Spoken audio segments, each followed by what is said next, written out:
So sitting here at my bench, it's not my bench of course, but it feels a little bit like that here in front of this 16th or 15th century Summer-Chappel. If you are a longer member of Authentic Sound here on YouTube, you will remember me sitting here last summer and the summer before also a lot of times. We made also music videos here in this chapel, which if you haven't seen them, I will hashtag them. So also this video will have a hashtag Summer-Chappel. And so by clicking on that, you will see the other videos as well. So then you can have also a look inside this beautiful chapel. We're going to use that chapel more in the future, also when in the long term organizing our own little festivals perhaps, or master classes, or where we bring people together to learn, to share. And in combination with the studio, this place is really magnificent. We could have here also, it's very quiet. It's quieter than in where we live. It's just 2 kilometers from here. But anyway, we could have midnight concerts here with candlelight. Wouldn't that be cool? So today's video, I would like to answer a question that actually was asked a long time ago. Maybe a year or 2 years ago. I even don't know who asked the question. Where did my tempo research start? Which moment? And if you are watching, I mean, if you ask the question, you're watching, please leave it in the comments below. And I apologize for taking so long answering your question, but I remember very good seeing that question and thinking immediately the moment in which actually what I'm doing today was kind of born. You know, when I was in Amsterdam, I studied organ in the class of Jacques van Nootmessen, one of the greatest teachers you can imagine. Jacques was always very, very serious about tempo reconstruction, certainly for the area of Bach, starting with the tempo ordinario. Much what I'm talking about on the tempo ordinario on my channel is actually a kind of direct conversion from what I learned in Jacques' class. He was fabulous. And also his playing displayed this, what I call metrical playing. He had this ease in giving this, in projecting this tension of music within the beat, within the schlag. So, but not going to detail. Maybe I'll make a video on that because it's really remarkable. He was a one of a kind, but he passed away at age 65 3 years ago. Very suddenly, I still miss him really because he was a person where I would go. I mean, you know, teacher-student relationship. We became good friends, but still he was my teacher. Anyway, so I was studying in Amsterdam organ, and I was also simultaneously studying piano.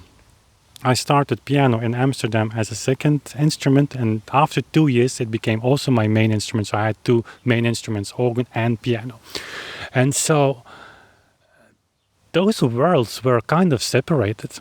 Certainly the first years I was studying with Jan Huizing, a very, very good, decent teacher. I learned a lot on piano playing from him. But he wasn't open for, you know, a little bit of experimentation. And not that I was experimenting with music. I mean, I was just following the things that I was told me to do, you know. I was in Amsterdam, the big conservatory. There's in Holland, there's in the Netherlands. I'm from Belgium, so even on a young age actually moving to Amsterdam, which was so just moving from a city here, a little village of 10,000 people, to Amsterdam. So I just did what was asked, what I was asked to do. So I didn't ask the question, but slowly, of course, I found my voice. And then I moved to the class of Willem Brons, which many of you will know. Willem is a fabulous player. He is not what you would say a typical member of the historically informed performance practice, but he plays period instruments, and he's also open for the idea of experimentation. Willem was actually one of the first to embrace the idea of whole beat in the Talsma significations, I would say, very early on. Not that he practiced that, but he was open for the idea. That's actually, he's a wonderful example of a musician that loves music so much that experimentation is part of that. But anyway, so before that period, I was in the class of Jan Huizing, and I still remember as of the day of today, as if it was yesterday, I was leaving the conservatory, which was still in the Van Baarlestraat, and I don't have photos. There was long before the selfie time and long before the cell phones and digital cameras. So I have not a single photo of my entire period in conservatory. Can you imagine that? Yeah, and making photos was something you just, in the 90s, you didn't think about that, actually. So I don't have a photo of that building, but I can show it on screen, perhaps. Anyway, I was leaving the conservatory, unlocking my bike, because I was about to drive to the Waalsekerk, which is the church where often we had lessons. So it was Jacques' church, a beautiful 1734 Müller organ. One of the most remarkable organs that you can find on this planet. Really magnificent, really an unbelievable organ in a beautiful room, by the way. And during that lesson, I was playing, I think, the sixth or the fifth, I think the fifth trio sonata in C major. And in the piano lesson that I was leaving a piano lesson with Jan Huizing, I was playing a Mozart sonata, F major. That's the that one. I was unlocking my bike and suddenly realizing, wait a minute, Bach died in 1750, Mozart was born in 1756. That's only 6 years of difference. And Mozart was even taught by his father, who lived in the time that Bach lived, who was not a contemporary of his sons, but one generation later. And so suddenly, the period of before 1750 and the period after 1750 became, in my mind, so to say, intertwined, connected to each other. And it sounds weird, but I guess many of you have had the same experience, that when you are studying in a conservatory or university, I think musicology works a little bit like that as well. It's evolved, I think, today. But in the 90s, still, it's so easy to put everything in boxes, historical facts, historical figures, persons, you put them in boxes. It's easy to write an examination on that. So you can say, Bach, to which period did he belong? So having everything in boxes creates the overview, but actually also kills, in a way, the idea of connecting everything to each other and seeing the evolution. And what I saw that moment when I was unlocking my bike was actually I saw the evolution. And I saw this trio sonata and I saw the Mozart sonata, both allegro, and there was nothing that they shared in common. My Mozart sonata was just mainstream tempo, very fast, and the Bach I played in Jacques' tempo ordinario. I think I played I don't know, but the C major. It must have been the C major fifth trio sonata. I think in about 76 for an allegro tempo, and the Mozart was certainly way beyond 100. So I biked to the Waalsekerk and I asked Jacques about this. And he wasn't vague in his response, but he knew, of course, the sensibilities of the piano class more than I at the time, and I would very soon learn those consequences of, digging too much into this classical repertoire, certainly Mozart, certainly not Beethoven, and put your hands off of Chopin, of course. I mean, there was very sensitive material in conservatory not to talk about. I mean, you were not supposed to question. And that's still today. If you are in a great conservatory with a great tradition and you play piano or violin, certainly those instruments, I think, you play in the tradition of that school, which makes sense, of course. But anyway, Jacques was giving me an answer that didn't satisfy me completely, but I knew where he was going with this. And I left it a little bit. I mean, I was not really dealing with tempo research at the time. But then the next year, coincidentally, we had a tempo symposium, very badly organized, I must say, because the guy who organized that excluded, in fact, the entire piano class, and what he did was inviting Wilmretse Talsma. Now, if you don't know Talsma wrote a book in 1981, Wiedergeburt der Klassiker, so Rebirth of the Classic Composers. He introduced the world to the variable use of the metronome, for which there actually is not a single line in the 19th century to be found that underlines that. But anyway, that's for later. But Talsma was in 1981 a very successful author. He had an enormous influence for a very short time. So even a Beethoven symphony was played in his theory, which is basically from allegretto onwards, you play everything in whole beat, double beat, and slower than that, you play everything in single beat, which again, it doesn't make sense, also not from the metronome numbers itself, because you will have a lot of slow movements that simply become impossible to play, and it doesn't fit. And you will have also you will have andante movements that are faster than an allegretto in the same work. So there is a certain amount of inconsistency, and later, very soon actually, the Talsma theory was taken on by the historically informed performance practice. They went hand in hand with the mainstream performance practice still today, on kind of removing Talsma and every evolution in that regard from the scene, musical scene. And still today, if I'm meeting, or if someone lands on the channel who is new, say, well, that theory has been debunked for a long time, he means Talsma. So Lawrence is a completely other level, actually, I would say, also of research. Though Talsma was brilliant in the way he wrote, he had a very nice style of writing, so you can read his book much easier than that of Lawrence. We're working on that, by the way. Anyway, Talsma was there very exceptionally, I learned afterwards, because it was the first time since 20 years he came, or 15 years he came back to the Netherlands. He lived in Spain. And I played for him actually. I also met Clemens von Gleich, and Clemens von Gleich was one of the most brilliant Talsma followers. And Clemens became a very good friend. I don't know even if he's still alive. He was very old when I met him for the last time 4 years ago, and he was not even able to pick up the phone. He had no family with him. He was happy with his girlfriend. Actually, was beautiful to see, but it's not a total other story. But Clemens visited a few times my place. I was very young at the time, 18, 19 years. Gave some house concerts with him, and so he really stimulated me to continue with this. Also with Jacques he collaborated, so there was kind of uptick, so to say, from my perspective in this tempo research. And so there I went, but I didn't doubt the Talsma theory. I just accepted that for truth. And as I've pointed out also in the Schubert video on the Erlkönig, I was not really consequently doing this. What I did was following my instinct.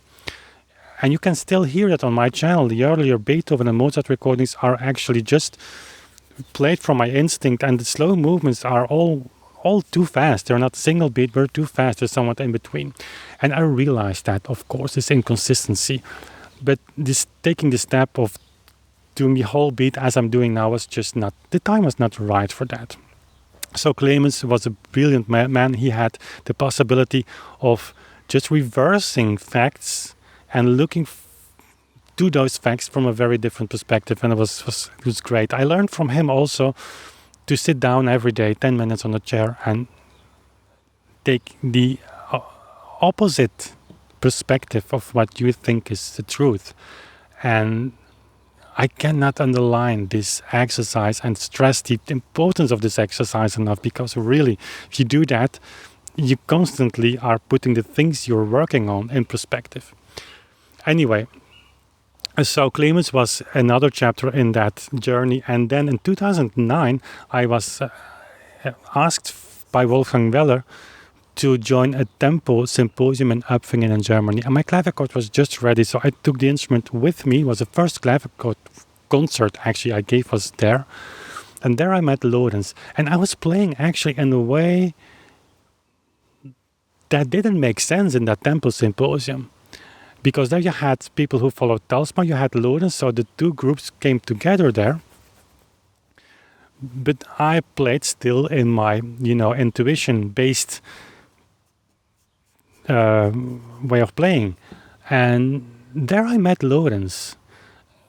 And Lawrence played a concert on my clavichord as well.